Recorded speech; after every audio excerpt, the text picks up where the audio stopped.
Good evening, ladies and gentlemen. Welcome back to the Fallout Bar here at Online Darts with just myself, Jack Garwood, here this evening to talk you through all of tonight's Premier League action from Leeds. Unfortunately, all of the rest of the team are preoccupied this evening. Some of them have been watching various football teams with little to no success, and some have had better nights than others. But yeah, just myself here to talk you through all of the action tonight. Spoiler alert. I had to put an image up on screen, otherwise my face would be massive, and you guys definitely don't want to see that. And that was the first image that the PDC have produced. Michael Smith is your winner on night 13 up in Leeds in what was a sensational final. I'm not quite sure why they put the results in that order, given that Price final was last, but hey ho. That's just how the PDC roll. Good evening to everybody in the chat room, to Clear Vision. Craig's in. How are we, buddy?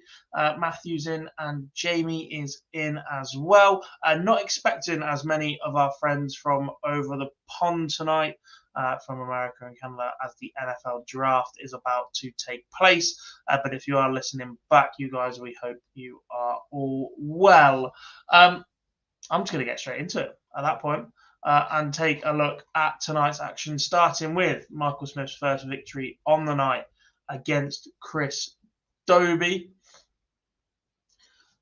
6-1 demolition job in the end from Michael Smith, despite the fact that, once again, Chris Dobie hasn't really put a foot wrong. He's missed a dart to go 2-1 up against Michael Smith, and after that, he's just been punished. There's no scientific way to explain how and why Chris Dobie is losing games of darts right now in this Premier League campaign, but it just seems to be happening. And there's been a few convincing results in there recently too. You look at that 6-1 tonight, 6-4 to Johnny Clayton last week, the week before 6-2 to go in Price despite averaging 103. I don't really know what the answer for Chris Dobie is right now at all. And obviously, I am going to praise Michael Smith. I'm going to praise Michael Smith massively. He was exceptional all night, and to average 105, I think it was. His power scoring tonight was ridiculous. He hit 10 180s after the first two matches. His 140 hitting in the final was something else.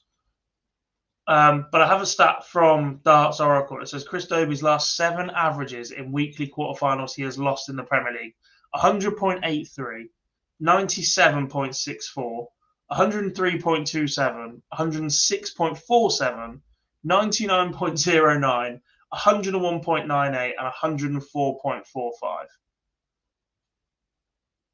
Now, I know averages are only a guide, and they're not the be-all and end-all in darts. Clearly, they're not, because those 7 have all resulted in losses. But if you told a debutant they're going to get into the Premier League, and they're going to throw those averages in best of 11 matches, and not pick up a single win, you'd have been laughed out of the building. You'd have absolutely been laughed out of the building. However, that is the situation that Chris Dobie finds himself in right now. Must be affecting his place in the table, but as ever, waiting on that for the PDC. What I have just noticed is that there's a good chance that the scores are in the right order, but they've got the names wrong on the graphic.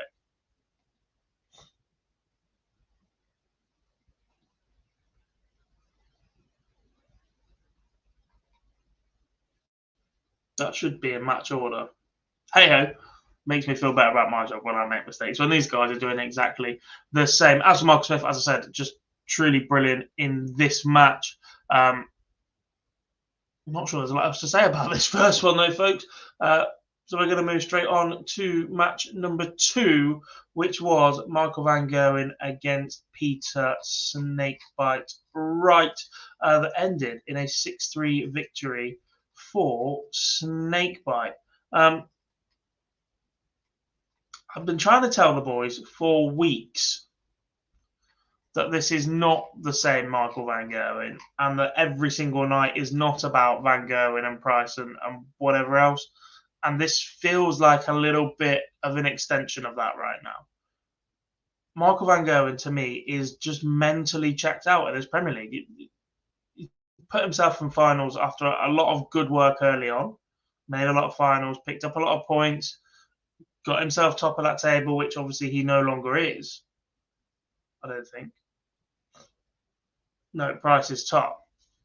And he just hasn't been the same Van Gerwen, in my opinion. He won 3 straight weeks, 4, 5, and 6. Back-to-back losses in the first round for Michael Van Gerwen. And look, there's a good chance by the end of week 15, maybe even 16, Van Gerwen goes on to finish 4th. Now, you'd expect him to comfortably be 2nd or 3rd right now. As soon as I get a table update, I'll be able to have a look at this in a little bit more depth. But those 5 points that Michael Smith will have picked up tonight puts him up to 23. He's only 6 behind Van Gerwen. If he continues to lose early, there's a good chance that we might see the likes of Van Gerwen slip to 4th. Now, arguably, it doesn't matter if you finish 2nd or 3rd, right? You're going to play somebody tough. The rest is whatever. But let's be honest, right now, the one player you want to avoid in this entire field is Gerwin Price, which means as long as he is top of this Premier League, the last thing you want to do is fall to 4th. And if Van Gerwen keeps playing the way he is and missing chances at double and look, creating enough opportunities but not taking them, and that's where the lack of concentration comes in, there's a real worry here that Van Gerwen could find himself dropping to 4th, just 3 from 14 on the outer ring tonight.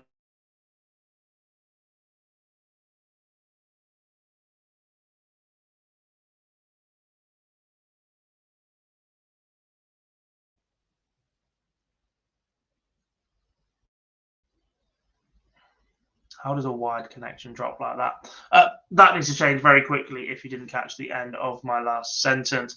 Evening, Colin. How we doing, buddy? Good to see you. Matthew says didn't see this result coming. I'm not sure many did. There's been signs of Peter Wright, but actually the last couple of weeks it seems to have resorted to type for this Premier League. So we're less and less big on the potential of Wright getting away with it. 3 or 4 weeks ago, you looked at Peter Wright suddenly start picking up results and you go, outside shot for the top 4. Now, I think his race is run. This result will help a little bit. And as I said the other week, the one thing that Peter Wright absolutely loves to do is beat Michael Van Gerwen. And that's what he's gone and done tonight. And he'll walk away pretty happy with that. Jamie says, any outcome is possible in sport. Just look at Ronnie versus Purcell. Yeah, another player who has all the talent and couldn't be asked. It's pretty much the same situation. But anyway, moving on to the all-Welsh derby. Gerwin Price against Johnny Clayton. Yet another victory for Gerwin Price in this one, 6-2. Now, there's 2 factors to this. One is the head-to-head record of these 2, especially this calendar year and slightly before. And Price has got Johnny Clayton's number exactly right now. And 2, the last couple of times, Johnny Clayton hasn't really turned up against Gezi. He's averaged 88 and 92 in a couple of those matches. Tonight, bangs in a ton average, and hits 2 or 3 of his darts at double and doesn't get a look in, including a 125 checkout. Go-in price was magnificent. 110 average, 12 140s in 8 legs of darts, plus 4 180s. That's a 140. Well, that's 2. Between a 140 and a 180 is 2 of those per leg. That's ridiculous scoring power from the Iceman, who yet again gets the job done on his compatriot. Johnny, it's difficult to judge Johnny Clayton right now. He's been a bit up and down this season. Like to think that there's some sort of form coming back for him. Terrible start to this Premier League campaign, but obviously winning those back-to-back weeks earlier in a couple of weeks ago. Perfect for him to get back into contention. Next week is the big one for me for Johnny Clayton.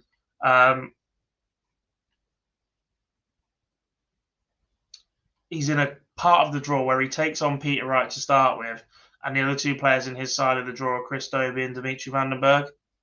That if you say who's playing better, who's picking up more results in the Premier League right now, in that 4, you're going to say Johnny Clayton is favourite to reach a final, and that should mean that race for the top 4 gets very, very edgy into the final 2 weeks. We head to Sheffield and then the P&J Live in Aberdeen. Final first round match of the night, and it was Nathan Aspinall, a 6-4 winner over Dimitri van den Berg. Once again, it's just battling from Nathan Aspinall. I hate to just pigeonhole people and say, right, this is what he does, this is what he's capable of, this is how he plays, but he just has that steeliness to his game and that desire, and I'm not sure how that translates to playing darts at all. If you tell somebody who doesn't know the sport, oh yeah, how does desire win your matches? It just does for Nathan Aspinall. He is just so determined, never wants to give his opponent an inch, and just feels like he's ready to go constantly. Now, clearly, there are still issues with the throw. I think we saw that more in the go-in price game, which we'll talk about in a minute. But to get the job and the result done over Dimitri van den Berg, massive for Nathan Aspinall, especially after already seeing Johnny Clayton lose. Being last on the night can go both ways. If everybody around you's winning, you know there's pressure on you to do that. If they're losing, you know that you've got a chance to pick up points or open up a gap or close a gap, etc. And Nathan Aspinall did exactly that with his first round performance. I said 98 average for the 4 180s for himself, 2-ton plus checkouts, 50% on the outer ring. But his troubles seem to start in the semi-finals a little bit later on. Jamie says, back to that last game, by the way, Price is definitely the deserving winner of this year's Premier League, though. If MVG wins a playoff, it's a robbery. That's sport, and that's what playoffs do to you. Americanized. On to the semi-finals then. Absolutely motoring through tonight, but there's no one here to call me out on what I'm saying or chat nonsense alongside me. So we move into the semi-final, and it was a 6-2 victory for Michael Smith over Peter Wright. Turns out the PDC do, in fact, have the names wrong on that graphic. 94 average for Michael Smith. He just seemed to plod along in this one. Peter Wright down at an 80 average, nowhere near the level that he produced to beat Michael van Gerwen previously. Doesn't have a great deal of experience in this year's campaign of playing multiple matches on the same night. His first round record has not been great. That's why he is languishing where he is in the table. And Michael Smith just doing enough here, keeping the former 2-time world champion at arm's length and a professional job. And there's a conversation to be had around Michael Smith in 2 different factors. He hasn't really shown his best in this campaign. Yet, if you look at it, tonight was his 5th final in 13 events. Like, it doesn't feel like any of the conversation has been around Michael Smith in this Premier League. It's been around Van Gerwen getting the job done early, Gerwin Price. Then you had Johnny Clayton looking to go back to back to back at one point through the campaign. It's how unlucky Chris Dobie has been. It's how poor Peter Wright has been. Has Dimitri sacrificed some of his competitive edge by trying to be that little bit more entertaining? And Michael Smith just seems to be the one player that there isn't any focus on in this Premier League so far. And I think tonight's performances, maybe not this middle one, but the first one against Cristobia in the final, certainly will change that moving forward now. He's gone under the radar a bit, which is interesting to say as world number one and world champion. And a couple of weeks ago, and Michael alluded to it in his post-match interview up on stage with Emma and Webby, in that last week and the last couple of weeks, he's looking at his place in the league table and going, oh, it's getting a little bit edgy here to finish in the top four. Tonight completely reverses that once again. Puts him straight back into just that little bit more comfort. He said himself he doesn't want to think that he's there or that his job done or anything like that. But it just eases some of that pressure that may have been building up on the world number one and world champion as he picks up all 5 points. The second semi-final was Gerwyn Price against Nathan Aspinall. Both players seemed to really struggle in this one compared to the highs that we'd seen previously. Gerwyn Price getting over the line despite averaging just 89, 6 from 20 on the outer ring. Nathan Aspinall 3 from 16 himself, less than 20% on the doubles, which is normally the key factor for the Asp. However, this is where I think we have to have serious concerns about the throw-in action of Nathan Aspinall. And being in the position that I am and that we are when we do things like the Fallout Bar and the Live Lounge and being part of online darts and having to talk about games, I find this bit quite difficult because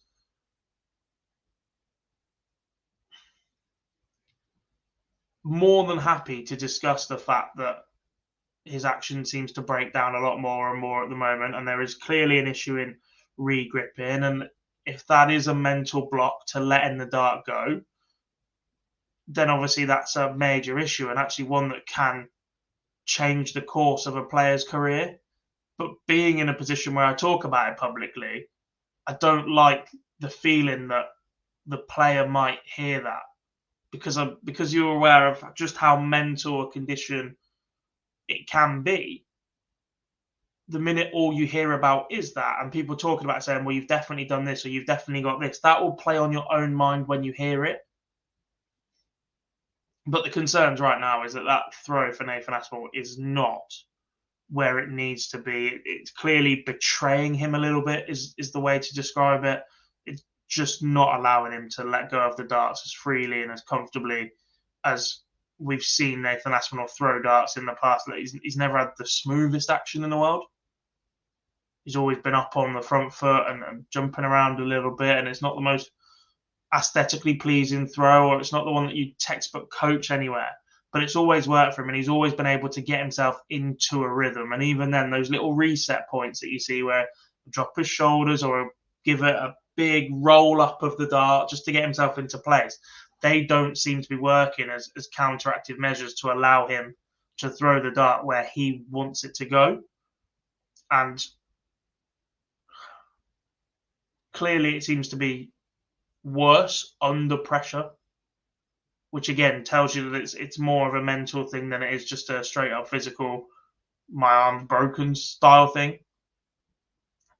And because of that, now you start to question whether making the finals 4 would be beneficial for Nathan Aspinall.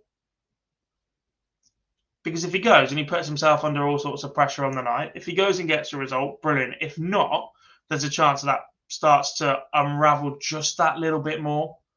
And it keeps going and it keeps going and it keeps going. And that's how quickly it can change. I keep saying it, but you go back to look at people like Glenn Durham. Once he lost his action and lost his throw, the difficulties he faced in trying to regain that. I mean, look at the way that Glenn's action looked at the World Seniors Championships in February. That was not the same Glenn Durham that was winning the Premier League less than 3 years ago. And that's what we have to be concerned with Nathan Aspinall right now, because he's got all of the attributes to be a top talent. But if that throw starts to betray him, that just makes his job 1,000 times more difficult. And at some point, you'll just look at it and go, I've made enough here, I'm out. And that's the concern with Nathan Aspinall. And all of that just from, look, he's won a game tonight. He picked up 2 points. He won last week. He won 3 games and said, I've beaten the world number 2, 5, 7 with a throw that isn't working. I'm happy. But it's how long you can continue going through the motions, knowing that what you want to do and need to do isn't, you're not capable of. And that's the frustrating thing. Going Price, however, look, gets the job done. Potentially not put off by, but the rhythm of the game where Nathan does keep stopping a little bit will throw Gezi out. Look, Gezi isn't a million miles an hour Ricky Evans, but he does like to play at a steady pace. I think that's why him and Van Gerwen always seem to produce. Him and Michael Smith produce great games as well, because they just get on with it. And when you've got someone like Nathan in front of you struggling, when you travel with people for 13 weeks and playing each other week in, week out, it's impossible to not feel sympathy for somebody in that situation. And I think part of that from Gezi still behind is sympathy. Part of that is disruptive to Gezi's rhythm. And part of that is just you can't be 100% all of the time. And I think all those factors combined in that semi-final for Gerwyn Price. However, he still gets a result 6-3 to book his spot in the final against the guy on the screen, Michael Smith. The bully boy, as I said, in his 5th final, picks up his 2nd victory of the campaign. Tonight was Gerwyn Price's 7th final of the campaign. He was going for his 5th win. He's picked up 4 of those. He has been in over half of the week's finals so far in this campaign. One more in the next 3 weeks, and he will have matched exactly half. Nobody's ever won 5 weeks in this format. Johnny Clayton picked up 4 wins, 4 runners-up, 4 semi-finals, and 4 first-round losses last year. That was the best record we have seen in this format. Gerwyn Price has the chance to better that this year. Into the final then, and it was just a sensational game of darts. It was truly ridiculous. I was messaging my friends at one point, just to talk early days, again, talking about averages. However, at one point this evening, Michael Smith put together a set of scores where he went 114. Then Price won the leg. He opened up 140. He had a bounce out at 180, and his average dropped by 7 points. 434 in 12 darts, and his average dropped at that point by 7 points to where it was before he scored that 114. That's ridiculous. Just staggering numbers. And look, obviously it's clearly going to come down after a little while, but finished with 104 average, 4 180s, 12 140s from Michael Smith, 54% on the outer ring, including a lovely 88 checkout where at treble 20, double 14. Gezi did fire in a 148 at 4-2 down, I think it was, only taking 4 from 13 of his efforts on the outer ring, 30.8% for him. But like I said, it was Michael Smith who picked up this evening's title. I'm going to jump back a little bit whilst I wait for the interview with our winner to be uploaded in the back end. I can see Mr. Barrs working away right now. Paul says, Asp has the strength to come through this. Look, there are definitely players on the circuit who I'd be even more concerned about. When you are a player that is associated with the qualities that Nathan Aspinall is, being a bit of a battler and tough one to crack, etc., you expect him to be able to put himself in a position where it either A, doesn't affect him as badly, or B, has the drive and determination to fight through whatever it is that is causing the issues in his action and come out the other side. And that's massive. There are plenty out there that would just go, do you know what? I've had my time. I've made enough cash. I've done this for long enough now. I'm off. But I don't see that from Nathan Aspinall. I see that he is going to stick with it a little bit longer. Can I get a thumbs up from the man in the back? Is that good to go? Perfect. Okay. Here is your night 13 winner in his post-match press conference, Mr. Michael Smith. Just about falling into a trap. Did something happen between you and Peter? It seemed a bit of a frosty handshake between the pair of you as well. It was a bit weird, that, wasn't it? They even asked when I come back upstairs why he just slapped my hand. I didn't do nothing, didn't open my mouth, didn't say nothing. After the first game, he was moaning about the wind, and maybe again the second one, he was snatching a lot. And I was watching him throw, he didn't look like Peter Wright. Maybe he was annoyed with himself, but he took it out on me, so that's his problem, I guess. I just had to get on with my own job, and I think I did it well. No, it's nice. It is nice. I do enjoy winning, and I enjoy doing what I've been doing after the Worlds, and at Bahrain especially. I've been poor. By my own standards, I've been poor. I got lucky the other week in Germany. I was still poor playing that, but I got lucky. And tonight, I think I played well tonight. I think it's coming back. That little break in Vegas has helped. I've got to relax, chill out. I finally got to celebrate winning the Worlds and being world number one. And yeah, it does feel good. I feel like I'm in a decent place again now. I feel like October last year, leading up to the Grand Slam, I feel good now. Good to hear that from Michael Smith. I was convinced at one point then he was going to tell us that he was poor tonight, because he certainly wasn't, especially in that final, as I keep saying. But good to see Michael Smith back up, feeling somewhere like he was at the start of October, where this crazy 6-7 months of Michael Smith completely changed and put him on the course of as many thought his career would be. Time then to look ahead to next week's action as we head to Manchester. Barzi might as well just stay up north when we've got Leeds, Manchester, and Sheffield. Don't bother driving home, mate. Just stay where you are and listen to the dodgy accents for 3 weeks. But I didn't say that. We look ahead then to Manchester. Obviously, 4 more first round games, and next week is massive, in my opinion, because of who plays who, etc. Look, that's just the way the Premier League works. I'm just seeing if I can get a table before we do go on. We do have a table right now. Perfect. Can I just drag that over there? Ignore the fact this is on Twitter. There we have it then. Going Price leads the Premier League by 4 points now over Michael Van Gerwen. Michael Smith up to third now, 6 points behind Van Gerwen with 3 weeks to go. Nathan Aspinall currently sits in fourth, 3 points better off than Johnny Clayton, who is in fourth. Dimitri Van den Berg down on 11 points, Chris Dobey on 10, and Peter Wright on 9. Now, there's only a maximum 24 points available. 15 more points available for Peter Wright, which would get him to 24. Does Aspinall or Smith play each other yet? Still to come. Van Gerwen, no. Aspinall and Michael Smith play each other next week. So at least one of them is guaranteed to get to 24 points, if not 25.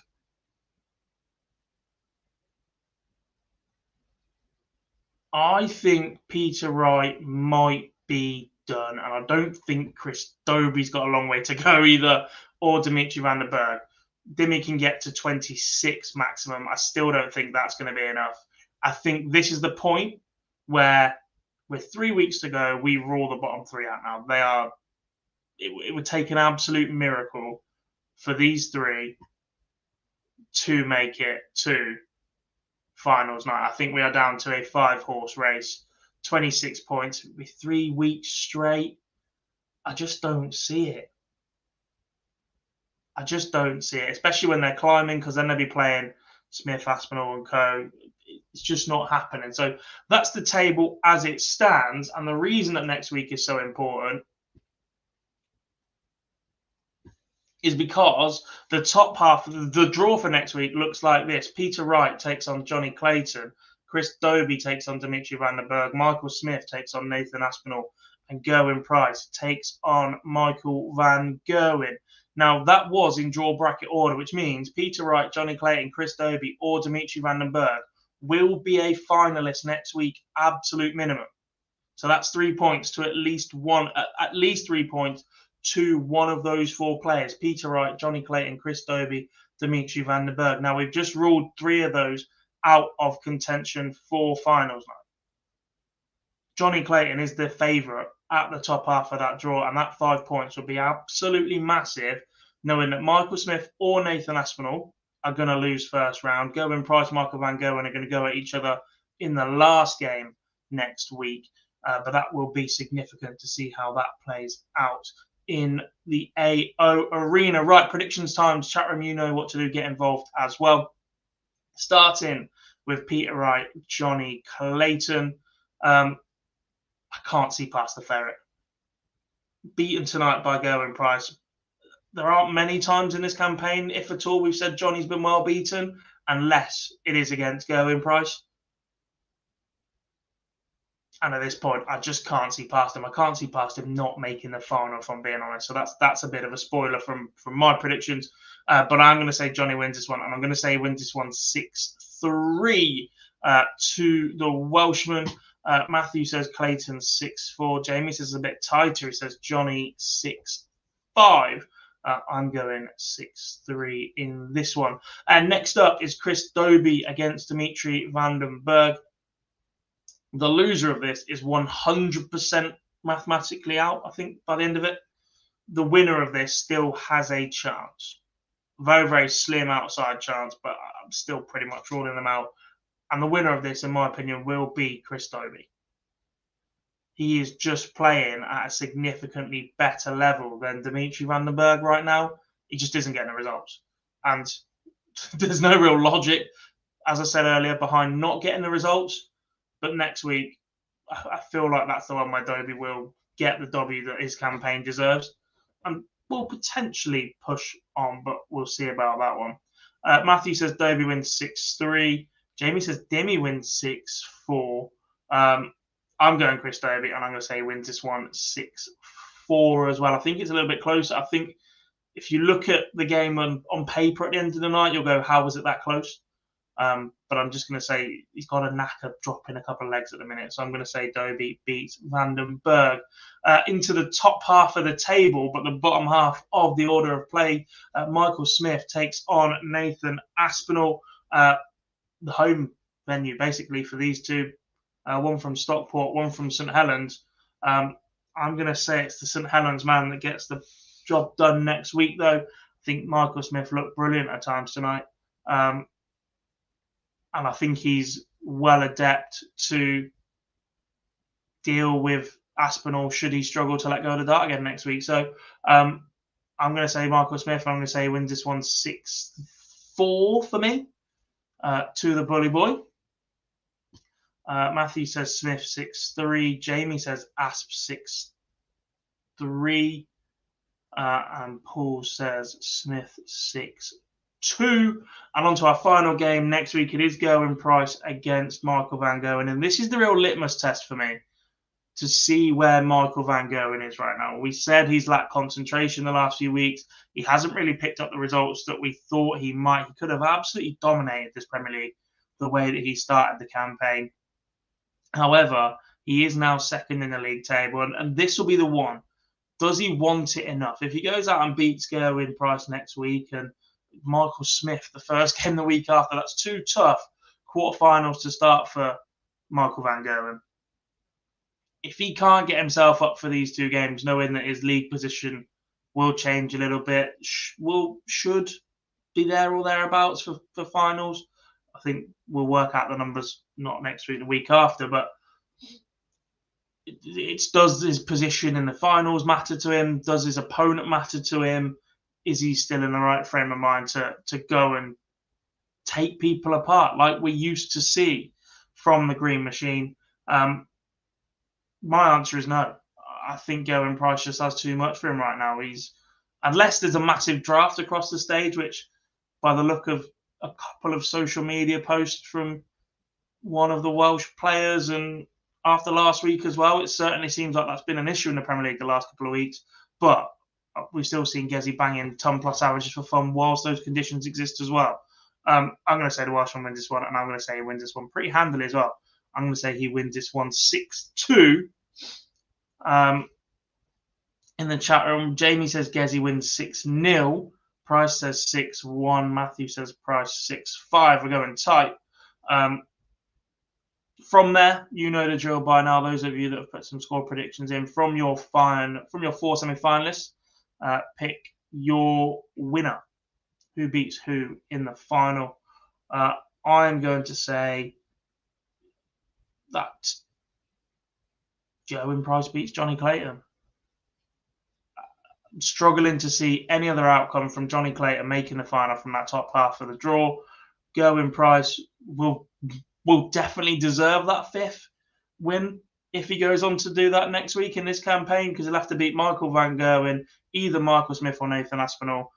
From my predictions, he'll have to beat Van Gerwen, Smith, and then Clayton to pick up the title next week. That'll be some run from the Iceman. But that is what I'm going to say happens. I just think he looks brilliant right now. Concern he might be wasting this at the wrong time of the season.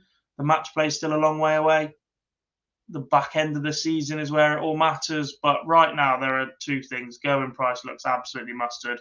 And if the World Cup was tomorrow, Team Wales would absolutely walk it. Him and Johnny both look fantastic once again. So I'm saying Gerwin Price wins next week in Manchester, picks up a 5th win in just 14 weeks. Superb return from him. And he would have been in at least half of the night's finals with 2 to go. He's just been that good. For a player whose career in the Premier League has not lived up to what it could and should have been, this campaign is certainly putting that to rights. That's about it from me this evening, and thank you very much for joining me this evening on the Fallout Bar. Apologies there was no second person, so you've just had me talking at you. We'll make sure we are fully stocked for the rest of the campaign. The Motor Super Series is live right now. The likes of Scott Mitchell, Jim McEwen in action if you want some more darts. The development tour starts tomorrow in Wigan. We've also got the return of Gary Anderson to the Euro Tour this weekend. Can't wait to see that one as they head to the Netherlands. We'll be back on, well, we won't. I won't. The team will be Monday night for the live lounge. Phil, Lee, and one other will be bringing you a review of all of that weekend's action and looking ahead to next week. And before I go, Jamie's asked for a snooker prediction. At this point, you can't really back against Selby, but I would love to see Mark Allen lift the trophy. Is where I'm going with that one. Saving snooker, 1 60-minute frame at a time is the pistol. Thanks for watching, everybody. I'm not off to Turkey to get my hair done. It's my teeth. They're in a lot worse state. Get it right. Thanks for watching this evening. I really do appreciate it. As I said, check us out on social media if you haven't done so already. I've been Jack Bobby Garwood here with the Fallout Bar. Thanks for watching, and I'll see you all very soon.